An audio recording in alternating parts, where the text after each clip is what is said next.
Welcome to the League of Melanated Gentlemen podcast. Yeah. I am Spenser, and I'm having a good day. I'm joined today by the other members of the League of Melanated Gentlemen, the two gentlemen that have come here today for your entertainment, for your joy, for your weekly dose of, in this case, movie reviewing. This is Brandon. And of course, I'm Jordan. Now, as is always the case, we must first get the socials out of the way. Jordan, would you please? Yeah, so you can follow us on Facebook at the League of Melanated Gentlemen podcast. It is a Facebook group, so be sure and join in there. We're always in there talking and, going amongst the people. We're talking amongst the people. You can also follow us on Twitter at the LMG podcast. You can also like and subscribe to us on YouTube as well. All our episodes are going up on there. And also really important, don't forget to rate and review us on whatever streaming service that you use. That one really helps us out as well. So yeah, that's where you can find us at. Excellent. And as is the case with any review, we must run the spoiler warning. So, Jordan, if you could, listen to these words, for they may determine your next course of action. This is your official name brand League of Melanated Gentlemen spoiler warning. We are issuing this spoiler warning not only for the piece of media or content that is in the title of this episode, but also for the world or the universe in which that piece of media or content exists. If you are not caught up, I would highly recommend you pause my voice, you catch yourself up, and then you join us once again. If you are all the way caught up, and or if spoilers do not offend you, please enjoy. Now that we have that out of the way, today, as I'm sure you knew by the title, we will be reviewing John Wick Chapter 4. What a movie. I will be reading a synopsis in my own words, and then the gentlemen are just going to discuss it. So, let's jump straight in. We open to John training and getting ready to take his revenge on the High Table. John's first move is to go to the desert and kill the Elder, the one person that is above the High Table.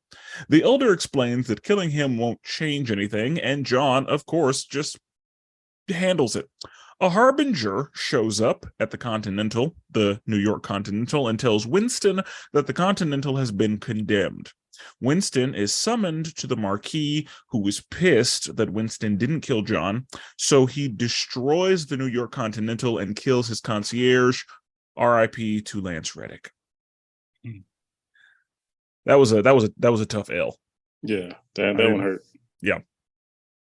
The Marquis then enlists the help of a blind assassin named Kane. He wants Kane to kill John and has threatened to kill Kane's daughter if he refuses.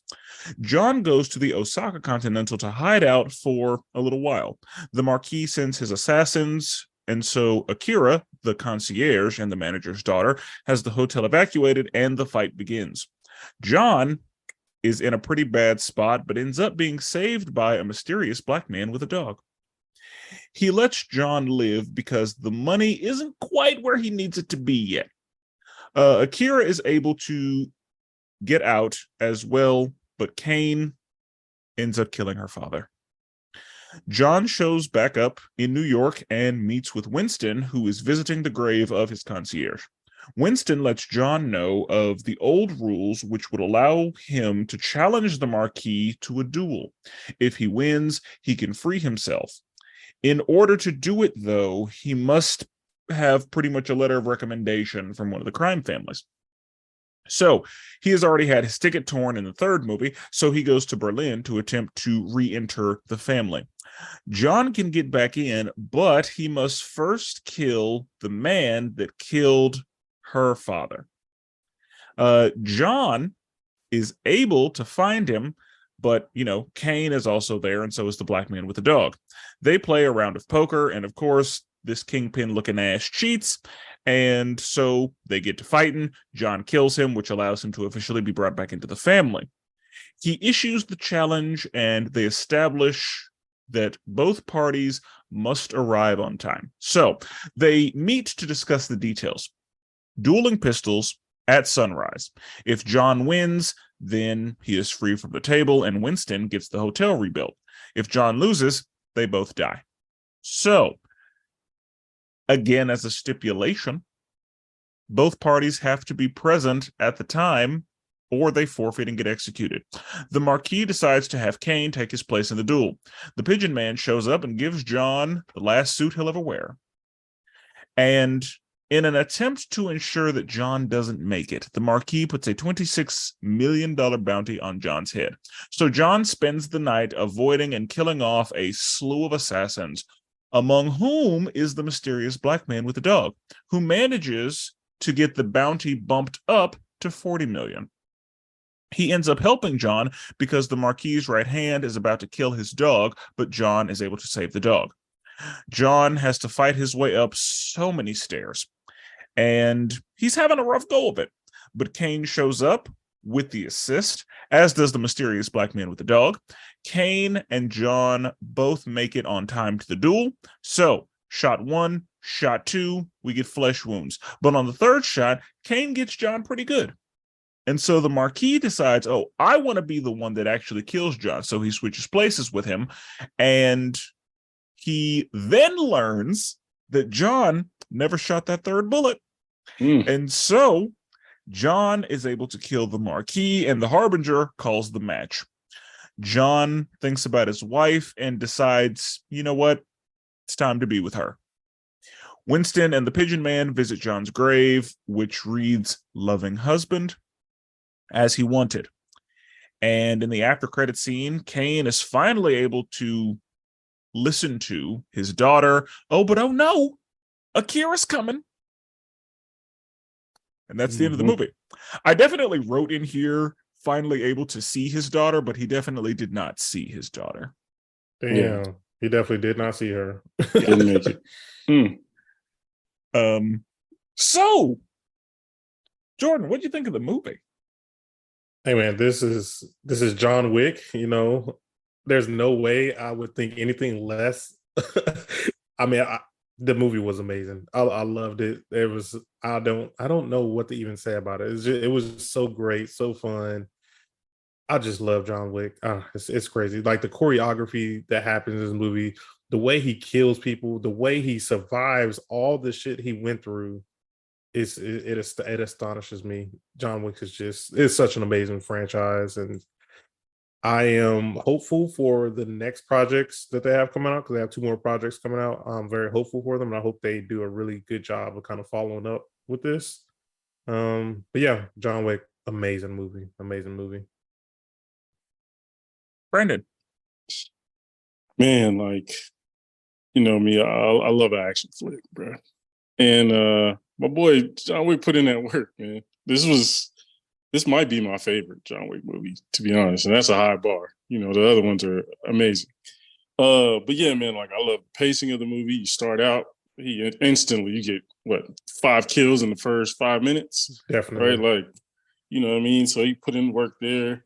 They got straight to it. I love the diversity of fighting styles. And I like that it was big dudes in there, going hand in hand with them on martial. Usually it's a big dude throws the martial artist around, and the martial artist, figures out a way.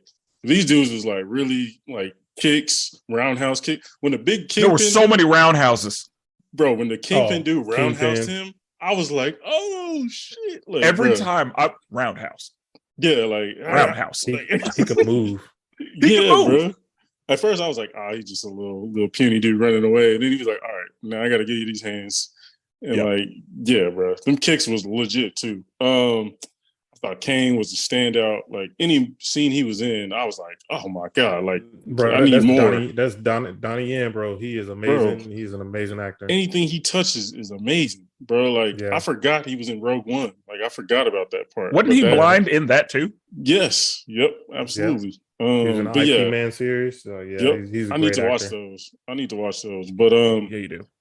but yeah, Donnie Yen, like any scene he was in, like they made you actually sympathize with him rather than just being some random assassin. Like you were like, oh, okay, I kind of get why you're having to do some of this. Had no choice. Yeah, he Yeah, had no like, choice. and he tried to give people outs. Like he tried to give you like, hey, stay away, don't do that. Like I'm not trying to murder anybody. I just need to get to John, you know. So I thought they did a good job making you kind of root for him, low key. Love the Osaka fight. That was probably one of my favorites. And that's what I was gonna say is not only was Donnie Yen in this, but I call him Hanzo. He's in everything. But Oh yeah, I know. Hiroyuki Sanada, like yeah, bro. Anything he's in, I'm good. Bro, when I saw him, I was like, damn. Like I don't know if he's good or bad, but I'm gonna root for him. Like I don't know. Oh yeah. I don't know his storyline, but I'm gonna root for him. But yeah, I love the Osaka fight. I love Tracker. He was amazing. That was like the mysterious black guy with the dog. Great addition to the movie. He really was. Like at first, I was like, all right, what? He didn't like. I like that he was kind of in the gray area. You know what I mean? He didn't like outright just pick a good side. We'll talk about what happened to my guy a little bit with the big bad. I was hot with the knife issue. And then I wish we got a little more of a. Was it Akira? I wish we got more of her, man. She was in her scene. She was amazing. The fighting, the acting was really good. I didn't know she's apparently like an artist. I want to talk about her later too with some of the projects that's coming out. So I want to get to her later. Okay. Yeah, apparently like she's some like Japanese singer, but like yeah, she was amazing. I didn't know that. Yeah, she was bad too. But we'll leave that alone. Just snuck that in there. Yeah, you know, it's not important at all. The big bad. I thought the big bad. This is the best villain they had in the entire franchise. I kind of wish he would have shown a little fighting aspect, but either way, outside of that, the dude was like he's very menacing. Bill Skarsgård is his name. Yeah, like dude was like, I was like, damn, like he tried to play people. He was like, yeah, I'll give you 20 million. Then they go do it. He was like, go kill him, and then I'll actually give you the money. I was like, yeah, this dude, wow. And then we'll talk about what he did to Tracker. I was like, all right, my boy, like that was some that was some Django type stuff. But yeah, overall, I thought it was amazing. Top tier movie. What did you think, Spencer? I mean, yeah, it's John Wick. I love John Wick. John Wick knows what it is, and it does that so well. It does. And it's just so good. We had a little more world building here. Like we learned of some more rules and like how things work a little bit. And we get some of that in every movie. Yeah. I love the after credit scene because we don't know. Yeah. But in the movie, he said, I'll be waiting for you. Yeah.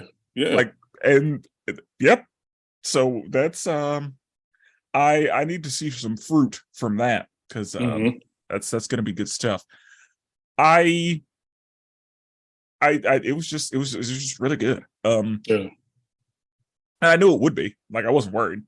Right. Like, John Wick, like it knows what it. John Wick is my favorite man with a particular set of skills. I agree. I'm there. And this movie, all 4 movies take place over like a week. Yeah, that's the crazy thing. Like we know it's a continuum. Yeah, like there are years between releases, but like this is a week of this man's life. Right. And it's crazy to think about. They started with a dog being killed. Like that's wild. In the movie while I was watching, I thought that exact same thing. I was like, bro, this all started because they killed this man's dog. They killed his dog. They stole his car. Yes. And that's we're gonna talk about all of it. But the first movie could have just ended. Yep. But the second movie is why we're here. Right. Yeah. Right. So that was a world builder. Yeah. Yeah. So we're gonna get into every piece of it. I know I already said it, but real talk, R.I.P. Lance Reddick. Absolutely. I loved him in these movies. Yep. And agreed. I thought he was gonna die in the movie, but I didn't think it was gonna be the way he died in the movie. Bro, man, hey, they need to talk to my dude. That's assault on 2 black people. Come on, man. Yeah. Bro. Yeah, like he was in it, the Frenchman. Yeah, I definitely kept so, calling him Alexander Skarsgård, who's a different dude. oh That's the yeah, dude from Bill Thor, right? Skarsgård. Yeah, Alexander Skarsgård is he's in Wasn't he? he's in scary movies and shit. I'm sure he was. Oh, okay. He's in other. I don't know. He was in the fucking. I thought he was the professor from Thor. Is that Alexander Skarsgård or no? I don't I know. really don't know. Um, he's in Insidious. That's what it is. And and he's Orm in Aquaman. Oh, okay, yeah, he's good. Yeah, that dude. Yeah. Yeah, because yeah. So I kept calling Bill Alexander because I knew it was Skarsgård. But yeah, Gotcha. then I looked at the cast and I was like, oh, I had that wrong. The professor from Thor is styling Skarsgård. So there's also some Skarsgård. There's another one. Okay. Yeah, that's what I thought it was the one from Thor, but I didn't realize. Yeah, I guess it must be like the name Smith or something over there. All right. they have to know each other because there's no way that He's we from just have Sweden. a bunch of Skarsgårds just showing up. Yeah, he's from Sweden. Who knows? Okay. Well, either way, yeah, he was pretty menacing. So one thing that I was just a tiny bit disappointed by, I wanted to see Common again. Yeah, okay. Didn't he? So no, he didn't die. No, in the second one, he was given a choice. And we understand that because then Lawrence Fishburne talks about how he was given the same choice or a similar choice. And so as far as we know, Common is still alive and out there. So who knows? But let's talk about some of the people that we see. So since we're already on the Skarsgård, let's talk about the big bad of the movie. So Brandon, you already mentioned the assault on one black person and that he killed the concierge. And how he was playing games with the tracker. Yeah. I don't know that hurt. Yeah. And he tracked him down. He's like, bet, did my job, about to get this bag. He's like, nah, you got to kill the Baba Yaga. Like, you got to kill the boogeyman. He's like, hell no. Like, that's not what I signed up for. Like, I'd have been hot. I but definitely would have. But I mean, like Kane said, like, you better make sure you know what you're doing if you're gonna sign this deal. Like, yeah, he definitely said, like, be careful. Yeah. Sure. Before you shake hands. And that's I do want to know. I want backstory on Kane. I want to know all of it. Yeah. Oh, same. I agree. Kane needs a movie. That's the only thing. So Jordan, I heard this was the last one. This is the last. Now there may be spinoffs, but this is the last John Wick. Yeah, so and that's why I was literally going to say that because you just said you want to see more Kane. So there is a John Wick prequel series coming out. So it's going to be a TV show series to come out. They haven't released any details or anything, but they have announced it. And so I wonder, kind of, will we see some of these characters that John grew up with? So like, Kane or Shimoizo, or I don't know how to say his name, but the dude from Osaka, the Osaka branch manager. So like, I wonder where we see these characters. And then the other movie that they have coming out, that this one is supposed to be a movie, but we also haven't heard any other thing, is Ballerina, which this is going to be a spinoff following. It'll be a woman that we're following. So I was wondering, like, oh, will we see Akira? Will she be the ballerina? I hope she's the person. That would be fire. So those are the two projects that they have planned so far. Yeah, and I mean, I hope it continues. Obviously, this was kind of like a graphic novel, low key. Like, it started as chapter 1, you know what I mean? Yeah, and volumes, kind of how volumes work in graphic novels in the end. But yeah, the big bad, I thought he was the best big bad we had. He was menacing anytime he like came on the screen. He was like anytime he was talking, I was like, geez. Like, his wardrobe budget was crazy. Oh yeah, killing the game. Nice. Every time I saw him, I was like, that wardrobe budget. Yeah, bro. Goodness. He had one particular shoot on that like really hopped out to me. Like, it was like an all black one, and they had like, it was like almost like glittery a little bit. He was like walking up some stairs. I was like, this dude is clean. Yeah, bro. Dude got that underworld money. It's different. Definitely. All that art on his, I was like, bro, all that is crazy amount of money.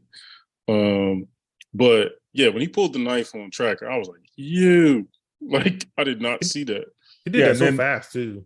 Yeah, he did. And then he said, "You can pull the knife out, or you can pull your hand out." And hand stuff, like it that's what makes me cringe is hand stuff. He was crying too. Like, man, those tears was coming out. I know that hurt. Yep. Because I need my hands. Bro. Yeah, so I didn't. Yeah, the way he pulled it, I was like, "Nope, couldn't have been me." Yeah, I'm pulling the knife out. I'm pulling the knife out. Yeah, I'm not doing any more damage to these hands. Right. Another thing I really appreciated about the Big Bad was that like I actually enjoyed that he didn't do much like as far as like fighting or shooting. I enjoyed that because I thought all his speeches, the way he carried himself, I thought that was like it was perfect for him. Like I didn't want to see him get his hands dirty. It was just the way he did it was just like so perfect. Like he played that role amazingly. Well, the only Big Bad that actually ever did anything was Vigo in the first one. From the first one. Yeah. That's true. So I think that we stepped into like the first one is almost separated from the other three. Right. Because again, like the first one didn't have to happen for the other three to happen. Right.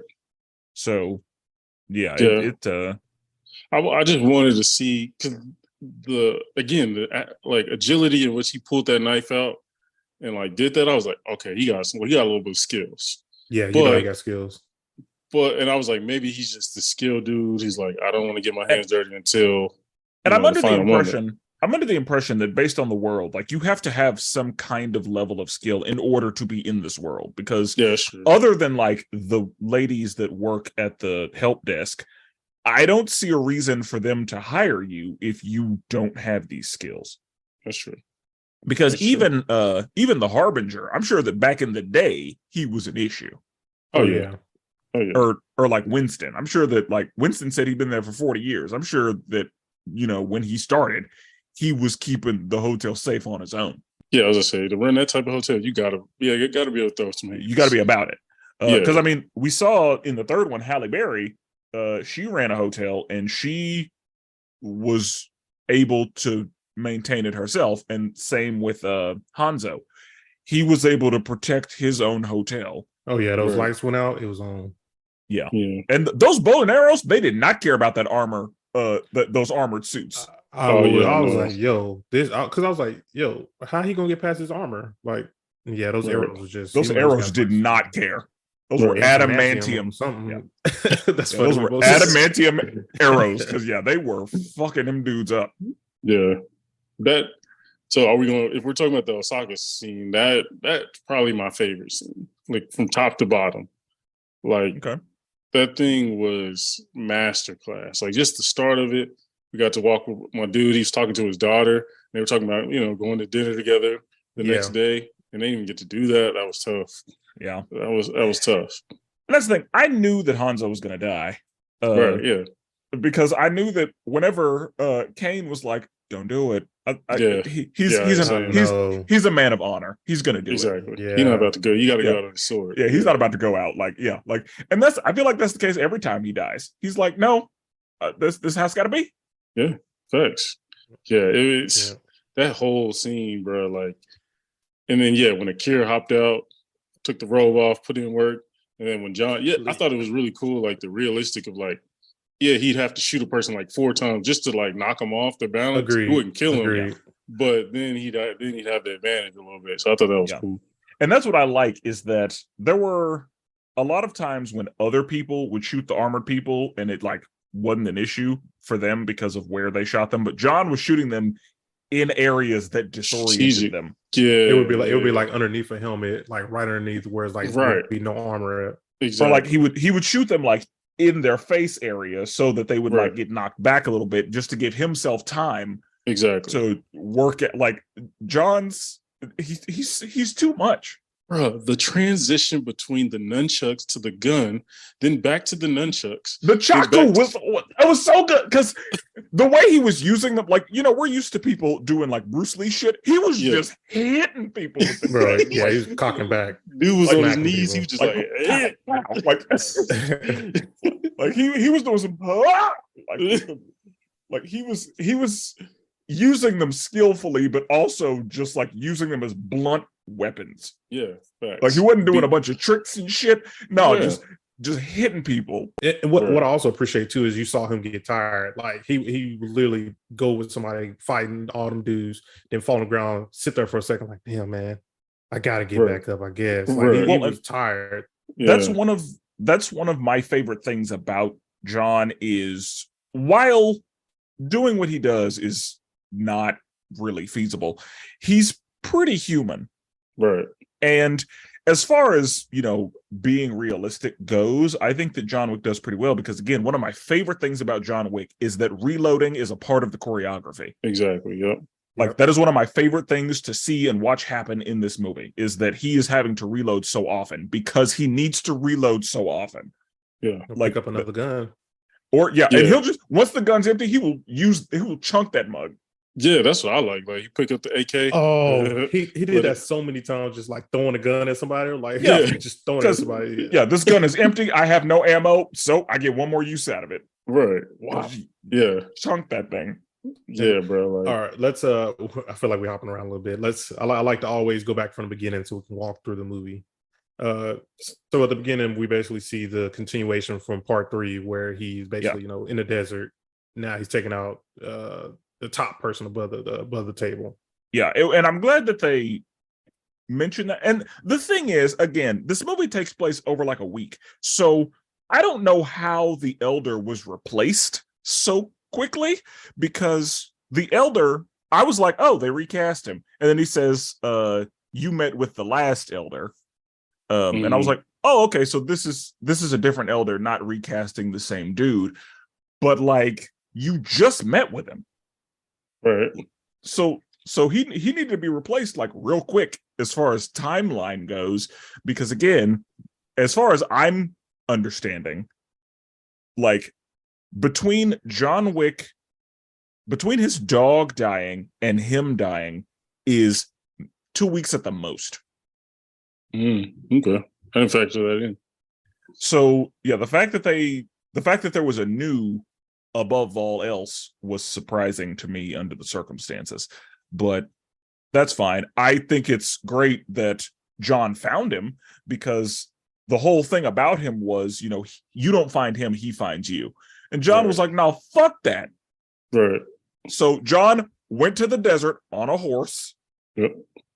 And killed, the dudes that were trying to stop him. And then he's like, no, I found you. Yeah. And then that dude, spit off his monologue. And then John was like, all right, bang. Yeah. Took him smooth out. I'm trying to find a timeline of like from part 1 to part 4. Like, how long is that? I'm thinking maximum 2 weeks. I'm thinking at least a month. The only reason it may not be that, or the only reason it may be longer, is because I think 1 to 3 is definitely a week, but 4, since the Continental was pretty much destroyed with the deconsecration, and the fact that when we get to this movie, it had been reestablished and there were like people in it again, they would have had to have enough time to rebuild it and I guess fix all of the damage. Now with the high table money, that could have happened pretty immediately, but also there were the cleaner got a lot of coins that day. Bruh, I'm telling you. Yeah. All right. So what happened after the desert scene? After the desert scene, the Harbinger, Mr. Krabs walks in. Oh yeah. And he's called Mr. Krabs. Yes, the voice of Mr. Krabs. What? It's also the voice. Yeah, it's also the voice of Lex Luthor. That's crazy. I didn't even know that. Yeah. I didn't even know that. So Mr. Krabs walks in, and a Harbinger is here to see you, sir. We also get to meet, Bill Skarsgård character for the first time too, and you get to see the Continental get blown up. That was dope. Yeah. Like, what is he looking at? I was like, he kept looking out the window. I'm like, what is he looking at? I didn't realize he was looking at the hotel the entire time. And that's the thing, like for the deconsecration, or at least before that, the adjudicator was like, you have 7 days to get your affair in order and a new manager will be named. The Harbinger was like, you have an hour. Yeah. Get the fuck out. And if anybody was in there, that's too bad. So they meet the Frenchman, and the Frenchman is basically like, yeah, you didn't do what you needed to do. The hourglass runs out, and then that thing explodes like all the way from the top down. Like it, yeah, like it's demolished. Yeah. And I was like, okay, so are all Continentals built with the demolition bombs already in them? Yep, I guess so. Just Probably safety protocol. Yeah, just that's some high table shit. Like that really is. Like anytime, I'm hold this over your head. Yeah, just in case we need to take this building down whenever. Yeah, it's facts. Especially like police get a hold of you or something. Probably won't happen, but still, they can just blow the thing. Yeah, well, I was about to say, because you remember in the first we see the relationship with the police. Yeah. The police was like, you working again? Back working, John? Yeah. They want no parts of that. Yeah, just sorting some stuff out. He was like, all right, I'll leave you to it. Yeah. That's the kind of shit that I was like, oh, that's what kind of man this is. Right, yeah. He knows, like... Because it was always Jimmy. Like, hey, Jimmy. Yeah. When in the second one, when his house blew, it was like, gas leak? Gas leak. All right. Just understood. Yeah. That's hilarious. I love that.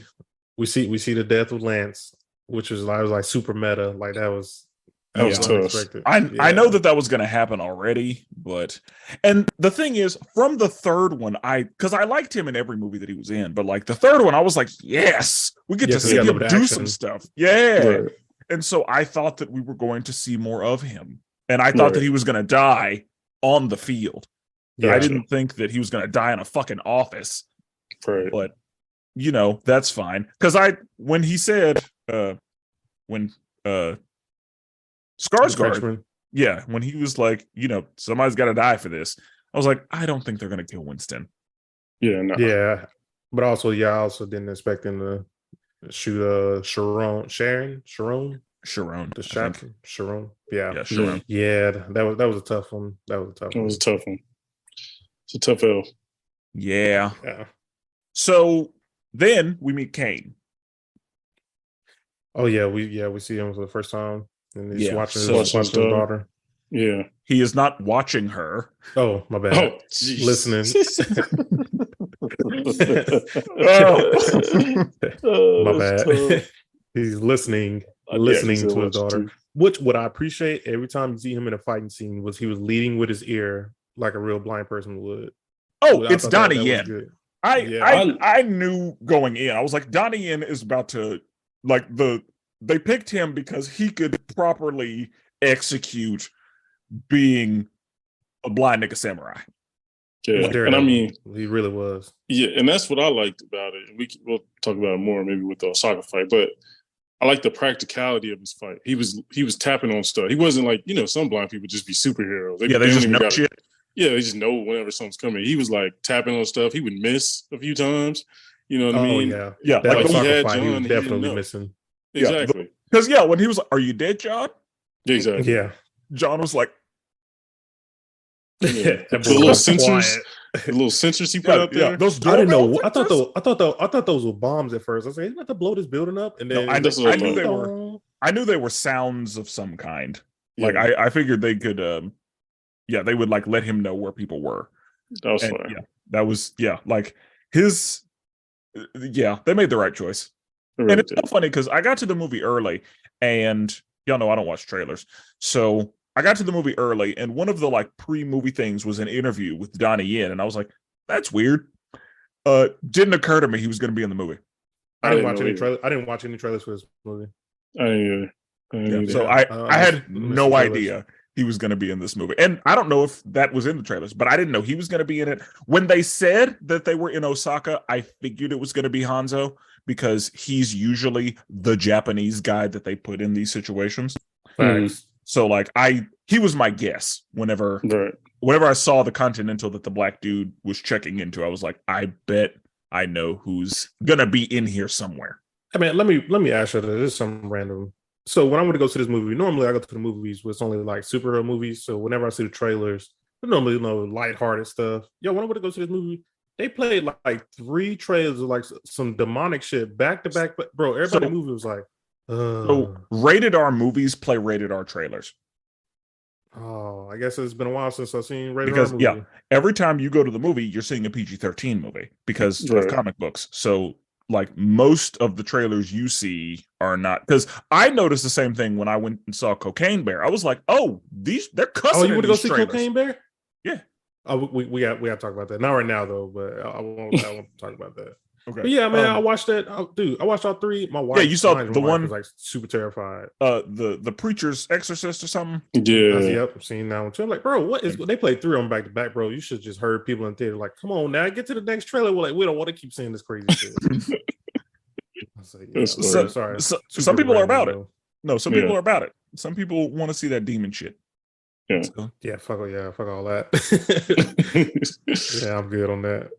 But anyway, so yes, as we just discussed, another like really good thing about this movie was Donnie Yen's anytime he was on the screen. Yeah. Like the way that he fought was so good. He was funny. Like he was hilarious. Yeah. And I was like, it sucks that he had to make that choice too. Like because he was also like John, he wasn't trying to come back in it. Like he found his way out. Yeah, when he got the name, he was not happy about it. Yeah. But that's how the Frenchman was like, I don't give a fuck. I got shit to do. Right. And at first, I thought they were calling him Kane because he used a walking cane. I did too. But that was his actual name. I was like, yeah, makes sense. Yeah, I thought the same thing too. I definitely didn't. I was like, oh, that's trifling. That he's I know. I saw his blonde. I was like, damn, that's kind of 2 on the nose, ain't it? I was like, oh, that's what we're doing. Oh, okay, that's cool. That's funny. But so see the black dude for the first time walking in to the go to hotel Osaka. Yeah, and he checks in, and I was like, he's gonna be important. Yeah, like, we're gonna need to we follow had a him. coin. I was like, okay. I mean, I knew he was about the life, but right. And they were like, we don't do dogs here. It's like he's my emotional support dog. Yeah. He's like, yeah, right. Whatever, nigga. Yeah, exactly. Keep him in your room as he goes to the lobby. Just kicking it. I was trying to figure out like what was his whole point in the movie. Like when I was first watching, I'm like, what is he doing? Like he pulls out the book of John and then he like marks off 18 million.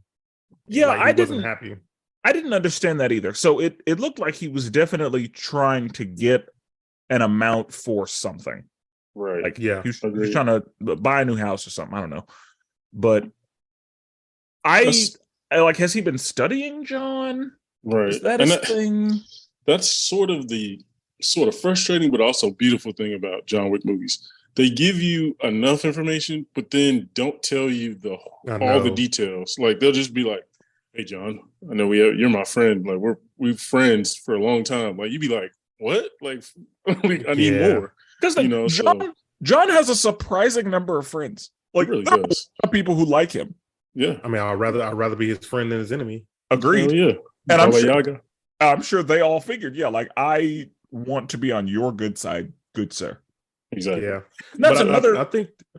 Oh, go ahead. What was you gonna say? I was gonna say about the black dude. Like I think he just has in his book. I think he just has like the most important assassins. I feel like we saw a lot more in it. Like he was flipping through pages. You could see a lot more stuff in his book. And I just feel like, he has a chapter on John and he has like a few pages on other people.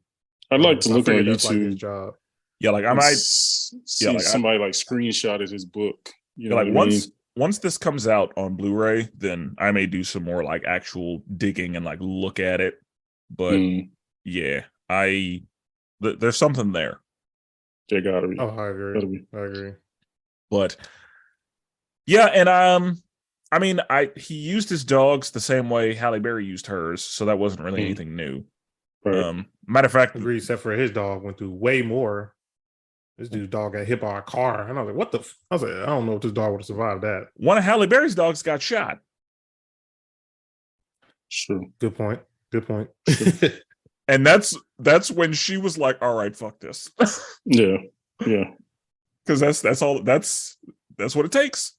Yeah. Like, you kill somebody's dog, all bets are off. I really like the way they had the high tables, like henchmen come into the Osaka, Like, oh, I forgot what was the one dude. He was like the henchman of Yeah, the he was French guy. the right hand, Yeah, the big guy. the Mexican dude or Hispanic. I don't know if he was Mexican, Yeah, but he was speaking Spanish. yeah, he was. When he shot took a that lot of arrow at damage, him, too. and he took it on the Yeah, On he the just arm? he just ate that shit. Yeah, I was like, damn. And that's the thing. One thing that I thought was funny is in the first two movies anyway, the number 2 to the big bad like didn't do shit. Like Right. almost useless. In the third one, I guess he was he was the boss fight technically. Right. Yeah. But in this one, I was like, I feel like this right hand is going to be a fucking problem. Bruh, like the fight with him and dude in Osaka, like the sword fight. Yeah. That dude was a fuck, and like because he was big and skilled. Exactly. Like, he was a problem. Like I was like, oh, John, you if you go one-on-one with him, you're gonna be hurting. You need to be fresh. You're gonna be be sore. To be fresh on that one. That's what I love. At no point in this movie does John fight anyone at 100%. Yeah, facts. At no point. Right. Not this movie. In John Wick. Yeah. Like nobody gets him at 100%. Right. Because he can't sleep.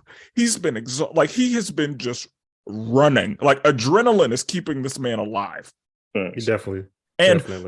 And I know we're jumping around, but I'm kind of doing like an overall. But one of the things that I love about this movie as well is that, you know, we talk about how like semi-realistic it is. And one of the things that this movie does is demonstrate that John does a lot on his own, but cannot do it by himself.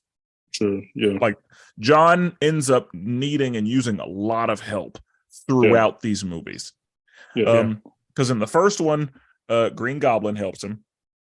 Yeah. In the second one, Lawrence Fishburne. And Lawrence Fishburne kind of just helps him moving forward. Right. Yeah. In the third one, he has Halle Berry's help. In the fourth one, he, gets plenty of help in this one. Right. The lady who tore his ticket in the third one is why he has to get help from his, I guess, adopted family. Sister. Yeah. I did get a little lost on that because when they kept calling him family, I was like, okay, is this his real family? Because they didn't call him John, they called him something else. Like at least unless they gave him a whole Giordani. I think Giordani is his name. That's just his. Because I'm assuming that John was an orphan and they scooped him up. Like that's my assumption. I will tell you that he is orphan because there's a comic book series that was written like right out there. I think the first one came out, and they kind of did like a prequel for it, and then that he definitely started as an orphan. And that's supposed to be canon too. So yeah, so pretty short though. Yeah, so him being an orphan makes sense. That's usually how you end up in this life as a child. Is you're either born into it or they find you. Right. So I think I saw his name was like Giordani Jovanovic. Yeah, so I was like, is that his birth name, or is that just like it's his the Russian name that they gave him? It's his Russian name. Okay. Right. Well, I'll say so. Where are we at? We in Osaka, right? Yeah, we're in Osaka. And the daughter is saying to the manager, like, "Hey, I don't like what's happening. What happened in New York might happen here. We need to get everybody out. Like we need to like take care of it." And he's like, "It's fine. Don't worry about it." No, everything John touches dies. Yep. And then John Wick's upstairs, just chilling. Yeah, just having a drink or whatever. And he was like, I know we're friends, so you can chill for a minute. And then they immediately show up and they're like, hey, we have reason to believe that John Wick is here. And the manager's like, why would you think that? Right. I don't know what you're talking about. No evidence. Yeah. And they were like, all right, deconsecrated. Let's go. Yeah, there was no question about it. Yeah, I was like, that's so weird. Yeah, I'm telling you, that fight right the there. lights went off. Yeah, the lights went off, and the fight started in Osaka. Oh man, that was perfect. Yeah, perfect. Because again, I love how the swords, the arrows. Yeah, the arrows was tough. Yeah, they were too much. They put out the swords, the samurai type fight, and that was cool. But I mean, they kind of put them down pretty quick because they had guns, right? Like, so it was just like, all right, I might lose a few, but like Yeah, I'm and I blowing mean these heads off. they Well, brought they in had to the bring in, like they brought in the squad, like they brought in enforcement along Yeah, with the the Skarsgård guard. that's true. That's true. But yeah, I mean it was great. Yeah. Whenever old girl got shot, I was like, that's not good. Yeah, And I was worried. but then I'm glad she didn't die. but yeah, he protected her, and ended up he got shot. Yeah. And then of course, they had the Kane, and he had their one-on-one. We knew how that was going to go. Yep. Yeah. Once I saw that 1-on-1, I was like, yeah, he about to take the L. Yeah. I mean, yeah, we knew that going in. Like Yeah. I liked it. I liked that the daughter tried to grab the gun. Yeah, and he was like, yeah. Don't do it. Yeah, it's like live. Just live. Yeah. Yeah. And then That was so my good. wife, I feel like when we watch movies, sometimes she needs a little help catching on, because he was like, I'll be waiting on you. And she's like, my wife leaned over to me. She's like, what does he mean by that? So then I had to sit there and explain, like, okay, he knows that she wants to come back for him eventually. I was like, it's just typical movie stuff. I was like, come on, man, you gotta catch up. How you ain't know that? Yeah, as soon as she said it, I was like, oh, yeah, she gonna catch him. Oh yeah, I said this. I was like, whenever he said, "I'll be waiting for you," I was like, there needs to be some fruit on that. Yeah, and I was before I saw the last credit scene. I was like, yo, what the hell? Like, why haven't we gotten any like fruit on, like any callback to that line? But yeah, of course, it paid off with the trailer. Again, that line led me to believe, because there was, my wife said to me, like, John Wick is probably going to die in this movie, and I was like, I don't know. Yeah. It's hard to say, because we could have said that in any of these, but no, he's still kicking, and so I didn't think he was going to die. And the fact that he said to her, I'll be waiting for you, I was like, oh yeah, he's not going to die, because we got to see what happens, and I don't think that's going to get concluded in this movie. And so when he died, I was like, well, god damn it. Yeah. And I mean, I know we ain't there yet. We ain't there yet. Do y'all really think he dead? Yes. You talking about John Wick? Yeah. I don't think so. I don't think he's dead. I think he's dead. Like, I think they have the intentions of him being dead, but I think if presented the right idea, they can just. I think he could have just went unconscious and had a fake funeral. Let him chill out for a while. Let him. My wife said the same thing. My wife predicts that he's not dead. He's just living as not John Wick. That's what he is free now. Yeah. So my wife feels that same way, but I think he's dead. So the hotel gets evacuated, and John is in a bad way. And then Black Man shows up and saves John's life, and is like, I've been looking for you, John, but it's not quite time yet. Right. Oh yeah, I forgot about that. Yeah, that was cool right there. He was like, "Who are you?" Yeah. Nobody. I don't worry about that. He showed he had some skills too. Yeah, and he was. I mean, from what we could see, he was more of a long range man than a short range. Like, he kind of mirrored Green Goblin in the first movie, like doing most of his help from long range. Yeah, some Hawkeye stuff. Right. Yeah, and so we're then back to New York, and I have a question for you two. If you're John Wick, do you forgive Winston? Like, do you just kind of let that shit go? Nah. I think so. It's part of the game. It's part of the game, man. You definitely got to catch a little fade, though. I think it's part you of the game. You got to catch a fade first. I got to put my hands on first. You at least got to give him a bullet to the foot or something. Like, but I think it's part of the game, man. I'm taking a toe, I'm taking a pinky, whatever. At a minimum, you're not gonna have all them pearly white teeth. Exactly. Like, you're not gonna shoot me off the building. Yeah, nah. Like, we got to go to work, and then then we discuss. Yeah. Then we can talk about getting your little hotel back. But exactly. Yeah. First, you shot me. Yeah. Off the roof of a hotel. Yeah. Like, you do bounce off a bunch of different stuff. Yeah. And that's the thing. John just be. Oh man, the whole thing in Paris. I know we ain't there yet, but the whole scene in Paris with all the cars. I'm like, I don't know how John out here walking. Yeah. He's been hit by so many cars. He's fallen off of buildings. He's been shot several times. He's been hand to hand, just fought. It's been a long day Right. Yeah. for John Wick. But he's a man of great determination and great focus. Yeah, I'm punching Winston on sight. Then we discuss. Winston got to get something. Yeah. Like Winston, like nobody touches Winston ever. Right. Across these movies. Like Winston is safe and knows it. Like Right. Winston is what white privilege must feel like. Because that man, like white privilege. He's just old and not worried about anything. Yeah, thanks. In a hotel full of assassins. Yeah, just comfortable. Yeah. And so they meet, they talk about the old rules because John is just like, I don't know what I'm going to do. And Winston's like, well, there's one answer.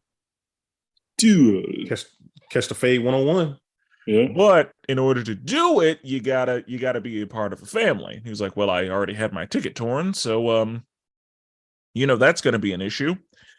And he's like, well, figure it out. Yeah. I'll be here waiting for you. Thanks. And since Winston, the fact that Lawrence Fishburne was like, yeah, we homeless got to stick together. Oh, yeah, that was a tough line. Yeah, that was a tough line. Lawrence Fishburne was great in these movies. Like, so wait, I forgot. Anytime he was on the mic, it was great. Was he a manager at one point? No, he ran He only ever ran the underground. As far as we know, when we met him, he was running the underground. Right. And I can't remember what the line was, but when he said it, I got a feeling that at one point he was, and it might be in that same scene where he said us homeless got to stick together, but he made it seem like he was a manager at one point and then he became homeless. I don't know. I know that he refers to himself as the king. Mm-hmm. And the Bully King. Yeah, so I don't know if that might be something, if he said something that because I was led like, you to believe that. I can't remember what it was because then, yeah, like I said, like maybe he was a manager at one point and he lost his hotel and that's when he became homeless and just started running the underground. But I don't know. I guess we got to see a little backstory for that. That could be true. I don't, as far as I know, we don't know very much about him. Right. But he's doing fine. It seems like, is. because in the second one, he's like, how much help does it look like I need? Right. But yeah, he was pissed because the high table came after him. And if I'm him, I'm like, I didn't really do anything. Yeah. Like, I gave John a gun because John, it's John Wick. Like, he needs a gun. But no, I didn't tell him to go do anything. So what you mad at me for? Right. So I'm sure, if I was him, I also would have been furious. But I'm guessing that he doesn't answer to the high table. I don't think so. He's also part of the resistance. Yeah. And I mean, I guess the high table was like, I'm shutting your operation down. And he was like, no, fuck, you're not. Yeah, you don't own this. Yeah, like we're not under the table, which another random thing that I really like. I like how whenever we use the phrase under the table, it refers to stuff that's non-official. But when they say under the table, they're literally referring to everything that is official. Yeah. Yeah, that's true. I always thought that was interesting because typically mercenaries, assassins, and hitmen are paid under the table for their services. Mm-hmm. And in this case, they're also paid under the table for their services. Right. But it's a very different under the table. Right. Yeah. I like that. And that has nothing to do with anything. It's just more like frosting on just all part of the world building. Yeah, it's just so good. So anyway, I don't know if we're at this point yet, but I think at some point in here, he goes, I guess, I don't know if he's summoned by the Marquis or if he just finds his way there, but I'm guessing he's summoned by the Marquis because he saves John from one of his henchmen, and he's like, how the fuck was that guy able to find John? I think we need him. And so he gets summoned. That's when Donnie Yen is like, hey, be careful. Yeah, don't take the deal. And then he goes in and takes the deal.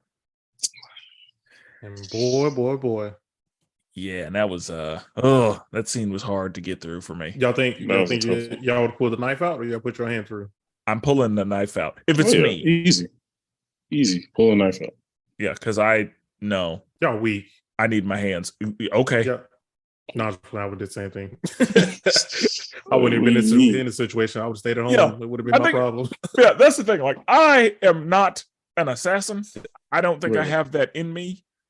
And so, yeah, I don't need to be stabbed through the hand. Right. So, yeah, I'm a regular person.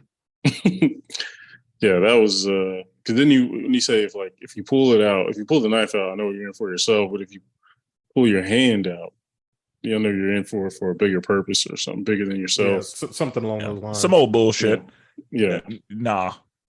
I would have had it out before he finished that sentence. Yeah, while you're over there talking, that knife is we're not doing that. Yeah. So and then he shook his hand. Oh yeah, blood. Yeah, bro. Come on, man. That's some gangster stuff right there. Yeah. I gotta see that. I gotta make sure he ain't got no AIDS and nothing like that. Like, we just gonna do that. Like, I could have had a little bit cut on my hand. I touched all that blood. Nah, I'm good. I'm straight. At that level of money, AIDS doesn't matter. Magic Johnson's doing fine. Damn. Yeah. So now he's got to go to Berlin. And he gets there, he drops all of his weapons into the offering bucket, and then is immediately shot with a double barrel. That shotgun shot, I was like, oh. Yeah, that double barrel. I don't care how bulletproof you are, that shit hurt. Yeah. Like, I felt that in my chest. In the movie, she was like, in the movie, she leaned over she was like, how is John getting around? I was like, hey, I ain't got no idea. She was like, how's he just getting from place to place? I was like, hey. He was taking Uber. He got friends. Yeah, my man's he's an assassin who's done it for a long time and got paid a ton of money. Like John's got resources. Yeah, have you seen his house? He has resources all over the world because we saw what happened in the first one. His house got blown up, so he went to Italy and had a safety deposit box.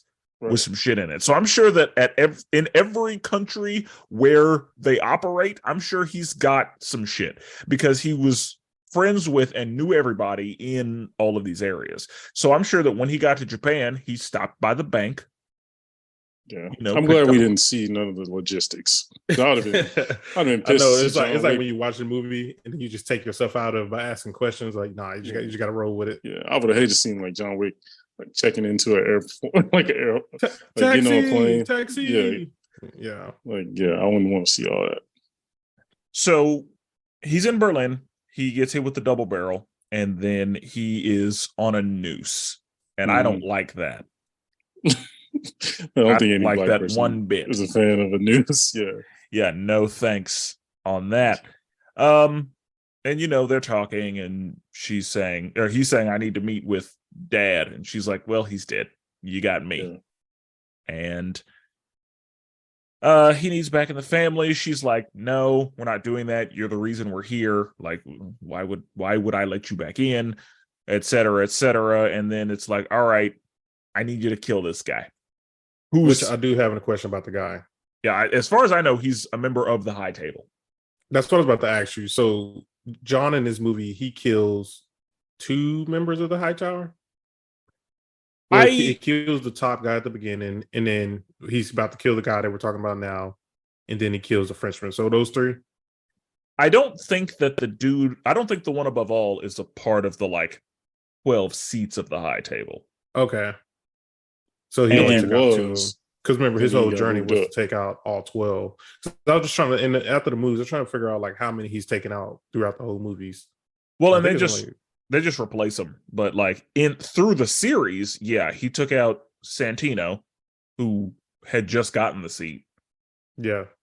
I guess technically, because Santino's sister had also gotten a seat. So that's one seat, but that's two members. That's the one that was in the. That's the one that was in the. He in the bathtub, right? When she like cut her arm. Yeah. Yeah. So he killed Gianna Santino, the Frenchman, who I assume has a seat, and then Kingpin, who I assume has a seat. Okay. Yeah, that's what my question was. Was he a part of the table? Which he was. I'm pretty sure he was. And the fact that he was a part of the table, I would think I guess they were like, the bounty's already on his head. Like, we don't need to add anything to it. Because, like, if you kill another member of the high table's going to have a problem with that. But the high table was just kind of like, all right, we took that L. Right. If that dude was, in fact, a part of the high table. Right. And and we don't know what a part of the high table, we don't know if there are levels to that shit, if like he wasn't one of the 12, but he was still like just a step, we don't know. I'm sure we might know, but we don't really know. So, John finds him, and so does Kane, and so does the tracker. And they all sit down for a friendly game, for a friendly hand of poker. That was a cool scene. That was a really cool shot scene too. I know what was going on. Like, I mean, I don't play poker, but yeah, it was just a cool scene to like look at, and like, like Kane was ready to pull the trigger if homie would have wanted to kill John Wick, and like, it was just it's a really cool scene. It definitely looked like out of a comic book, low key, like the henchman, the back of the room, and sitting at a table. I like the way Kane was like, well, let me see what cards I got. Oh, yeah. I guess I got this. Like, I can't see. That was great. I really, blind humor is hilarious sometimes. Yeah. But of course, big dude had to cheat though, huh? Yeah. Because I was like, oh, it's gonna be a Joker. Nope, it was just another fucking 2. Yeah. I was like, oh, that okay. He cut him with the card. That was dope. Yeah. And then of course Kane was like, oh, let me guess. 5 of a kind. Yeah, that was a good one too. I will say the moment that took me out the movie for only a quick minute is when John cut him with the card. I was like, would that happen in real life? I was like, you can definitely he made the card that straight. No, that was almost a deep paper cut though. Yeah, I mean it because cardboards are a little thicker than regular paper. Like it's definitely more firm. But I mean, we don't know what the cards were made of, but assuming they're just regular playing cards, I agree that I don't think you could lacerate somebody with a card. It only took me out the movie for a second. But it's John Wick, and so John Wick with a card. You can cut somebody's. Yeah, you're right. Like if you a good gash, I don't know about that. Yeah, like you can definitely cut somebody, but I don't think they're going to be like bleed. Like it won't be deep enough for them to start like bleeding, but it's going to sting. But like he cut him a little too deep for that to have been a regular deck of cards. And he threw it too, which also he cut. Well, regardless, I mean, again, it's John Wick. I know. That's what I said. It only took me out the movie for a second, and I was back into it. I was like, all right. But I agree. Like they would have had to be metal cards in order for that to happen. Right. Imagine that was cardboard, and you get a paper cut of cardboard. Oh, oof. Cardboard paper cuts are terrible. There was one time I got one on a cereal box. No, thank you. It's not funny, bleeding all of the cereal. I know. It was cussing when that happened. Yeah, because it was on my thumb. Yeah, I was not happy. So then the fight ensues and the chase ensues with the big dude. Yeah, he's running. All these that club was popping. Is there a rave in every movie? Because I can't remember if there's a rave in the third one, but the first one there's a rave whenever he's chasing the kid who killed his dog. In the second one there's a rave right after he kills old girl. In the third one, I can't remember if there's a rave. I feel like it was when they were in what city they were in, because they were in Morocco, ran to the underground. Yeah, I remember they ran to like the underground tunnels. I feel like the scene before that was a club. I think you're right. Okay, it definitely it gave me like Bad Boys vibes. The first Bad Boys when they was in there. That club was popping though. Like I was like, damn, I definitely would go there. That like a fun club. Yeah. I don't know about all that waterfall shit. I don't need them raining on me. Fuck around, slip off the edge, and that's it. And of course, like some fucking punk think he can die at my club. Yeah. That's terrible. My dude John fell how many feet? Oh, man. Oh yeah, like that every time he because it reminded me of when he fell in the first movie. Because in the first movie he got like thrown Right. off a story pretty much, but in this one I think it was a couple stories. Yeah, bro. Yeah. Like, Because he hit that pole and then he hit the ground. Yeah, and I was like, fuck. Yeah, big dude was giving him that work for a second. And that's the thing. I was like, why was he running away if he was able to handle himself like that? Because it's John at the end of the day. Yeah, you he know probably John knew, gonna get that upper hand. Because I figured, oh, he's just, a fat man who can't fight. But then he started throwing, I was like, is this Bob from Tekken? Like, Good call. Kicks had dexterity to him, right bro. there, Spencer. That's what I'm saying. Like, he was moving very well. Them kicks was like head, like that's hard to do, bro. So yeah, that was legit. Because because I thought he was gonna be more like Kingpin and that he was just like a brute and he was gonna just be like bear hugging and shit. No, he was throwing good hands. And He definitely body slam John. I low-key wonder if that's a dude in a fat suit. Low-key. Oh, it had to be. It absolutely had to be. There's no way. But yeah, and then the way the dude died, I was like, oh man. That neck. Ooh. Yeah. Oh my God. Right on top of the spiked. I was like, geez. Yeah. Yeah. That was rough. I knew John punched one of his teeth out. Yeah, I knew that was going to happen. When he was smiling and grinning, because whenever she said, "And I need proof," and he started cheesing and shit. I was like, "Oh, John!" I thought John was going to take out all forward and front teeth. I thought he was too. Because I assumed it was a grill, so I thought John was just going to like pop it off, but no, he had to and knock one of those teeth out. I was like, wow.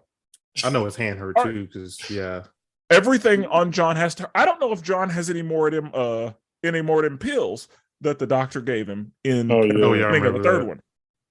Because them at the beginning of the third one when he got them pretty much adrenaline pills. Yeah. Like, because the doctor in the first one was like, you'll bleed, but you'll have full function. Yep. Because those pills, I'm sure whatever's in those is keeping him going. That's how he can get hit by a car and get up. Yeah. Bro got hit by multiple cars. He's been through so much in this, however long it is. So he takes the teeth to old girl, and he is now a part of the family. Cool. So now he issues the challenge through Winston, and they meet to discuss terms. I really like how that was all decided. That whole that whole situation, because I was not sure what the cards were there for, like what we were doing. Right. And they flipped the first one. I didn't know what was going on. I was like, at first, was it the higher number? Yeah, higher number. Okay. Yeah, and I didn't realize. So they did the first one. And I was like, what are they doing? Then they did the second one. I was like, oh, whoever has a high number gets to decide. Same. Yeah. Like once it got to the second card, I was like, I understand now. See, and I like that though. Like, I like that they don't dumb it down. They don't go like give you some stupid guide or him having to go through a whole spiel. They just do it like it's a regular ritual for them, and we're supposed to catch up. Yeah, I like. Because in a lot of movies, like they'll have somebody explain what's going on. Like, exactly. We call that the exposition man. But and usually that's Winston or somebody. But in this one, no, they just started going because it was like, when will the challenge be? Sunrise. John was like, right fucking now. On site. That was so funny. That was hilarious. I was like, wait, you want it right now? Right now. John was like, I'm trying to do this today. Yeah. And that's the thing, like, so the Frenchman could have been like 1 week. Yeah. And that would have been a long time for John to survive. Boy. Agreed. That's true. He probably knew, like, let's do it now because I know you're gonna put. That's why John was like, right now. Yeah, because Winston was like, you better go, you better get going. Like, right. You're gonna have a tough night. Yeah, facts. It's gonna be a long night. You need to make sure that you are well rested.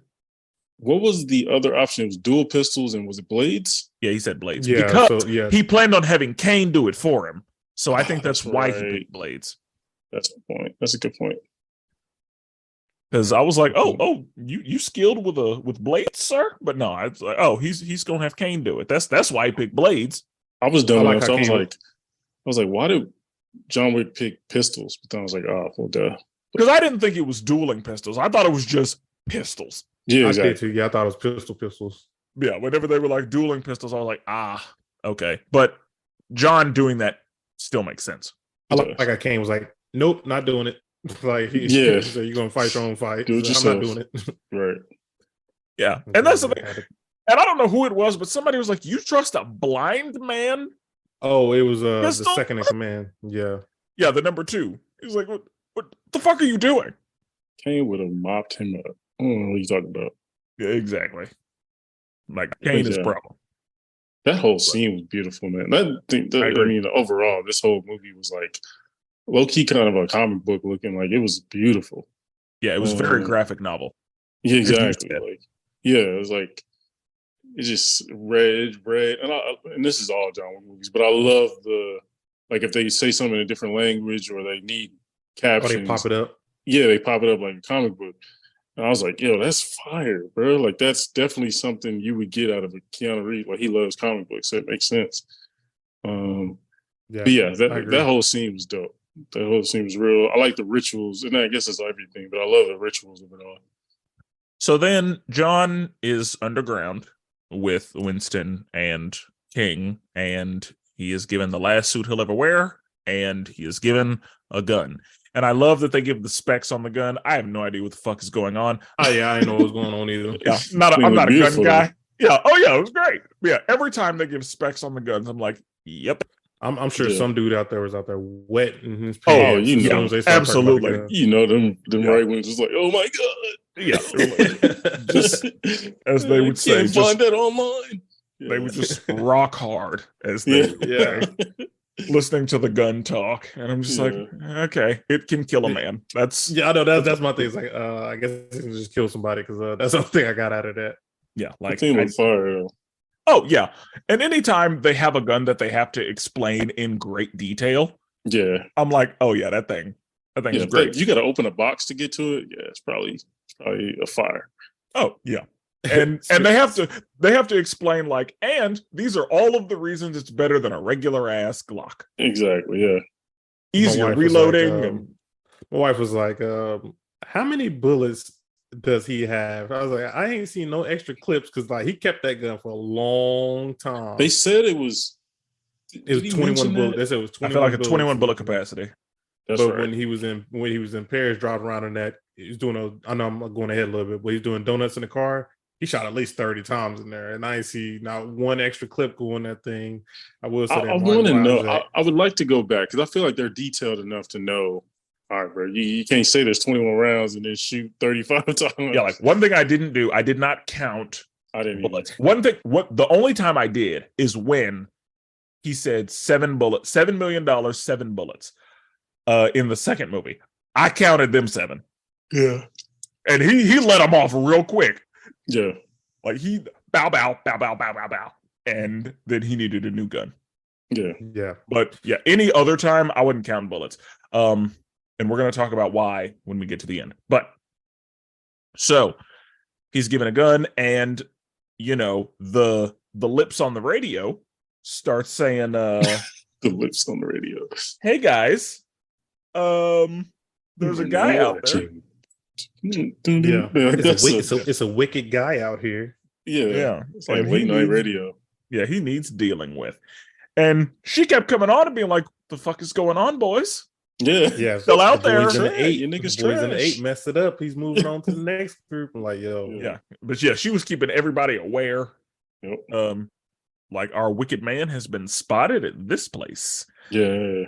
So yeah, he then the movie is just chaos until like the stairs. So up until we get to the stairs, he is hit by a car several times. He's shot at all day long. He is just going through so much.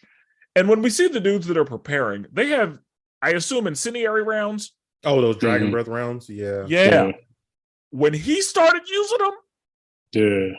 oh God, that was my favorite. That the sky scene, Bro, I was gonna say oh dang, the way they used the camera in that scene, was it the house? I don't know if it was a house, but like yeah, they were you in could see, they were in a building of some kind. But yeah, like, yeah, you in were that seeing building. everything happen from the top. I Bro, was like, I was like, oh, my God.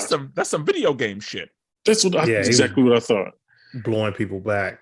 I will Yeah. say another part. But yeah, being able to see all of it at once was great. Yeah, that was beautiful. Another part that took me out the movie one time, and I had to get back in there real fast. So was when he was in Paris, and